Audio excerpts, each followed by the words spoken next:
Madam Mayor, this is, speaking of self-inflicted wounds, Hillary Clinton keeps repeating this. Yes, the FBI said that she was truthful with them. They did not say that she was truthful with the American people.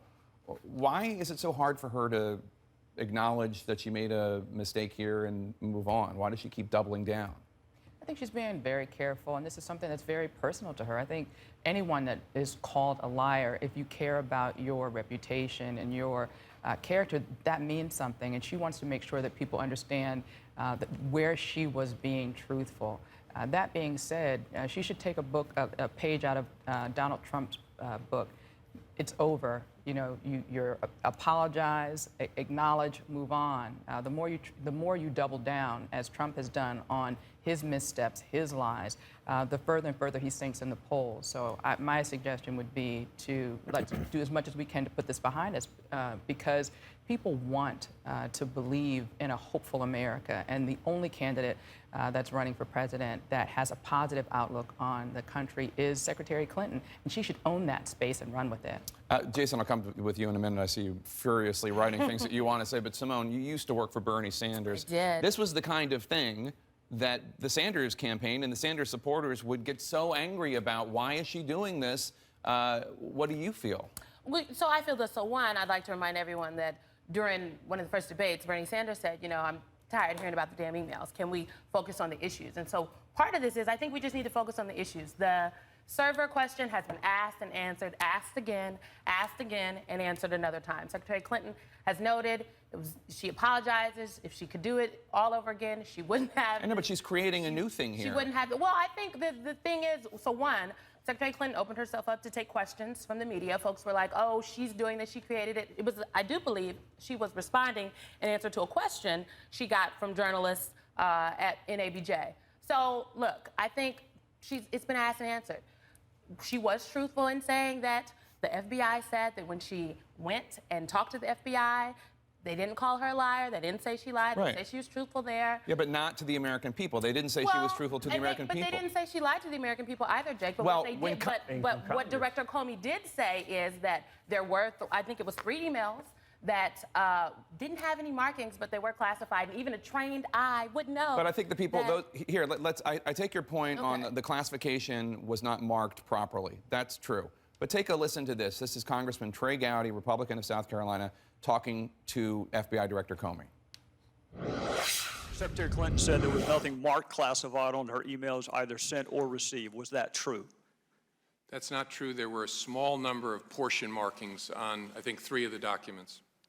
Secretary Clinton said, I did not email any classified material to anyone on my email. There is no classified material. Was that true? There was classified material emailed. So, Madam Mayor, this is the problem, is that James Comey did not give her a clean bill of health. He said, yes, she told the truth to us, but then when asked about specifics of things that she had said to the public, he said, no, that's not true, no, that's not true. I think the Secretary's been very clear. Had she had the ability to do it all over again, she wouldn't have 2 different servers. She would have been more careful.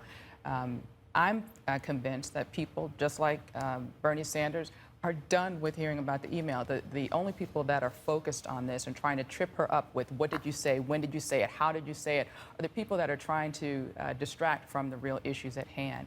This election is about who has the better qualifications, who has a better temperament to lead our country forward. And it's clear that there's only one candidate, and that's Secretary Clinton. When we focus on these issues that are non-issues, we detract from the fact that we have somebody that's running for president that scares the CIA. And that should be the issue that we're focused on.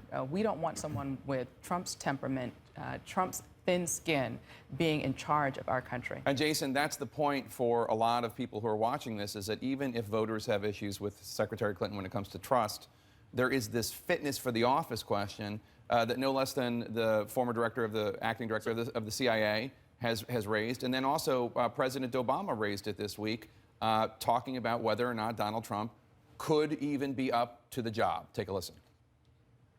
I think the Republican nominee is unfit to serve as president. If you are repeatedly having to say in very strong terms that what he has said is unacceptable, why are you still endorsing him? Jason? So, Jake, I want to get into this last point talk about the short circuit for a minute. The reason, go to Simone, to your old boss, Bernie Sanders, and his description of Hillary Clinton is that she has bad judgment.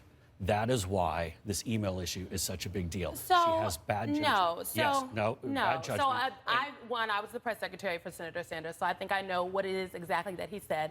Senator Sanders was laser focused on the issues during the primary campaign, and he has noted that there are things that he disagreed with Secretary Clinton on how to get them done, but he has fully endorsed her, noting that there is no one in this race other than Secretary Clinton that is fit to be president, the next president of the United States of America. She's good on the economy, she's good on health care, she's good on taxes, she's good for hardworking people in this country, and Donald Trump just frankly is not. I mean, these are just unfounded lob attacks that Republicans just want to throw out there. The email issue is such a big deal. For Hillary Clinton to get out there not once, not twice, but 3 times this week, lie on this email issue shows that she has bad judgment. And then for her final answer to be that she short-circuited, I mean, where else has she been short-circuiting? Talk about Benghazi, we're talking about domestic policy, talk about the withdrawal of Iraq. And this goes right to the core competency and the judgment of Secretary to the Clinton. Khan family. Was that a short circuit? Was that bad judgment? Secretary Clinton is not fit to lead this country. But I mean, can you answer her question?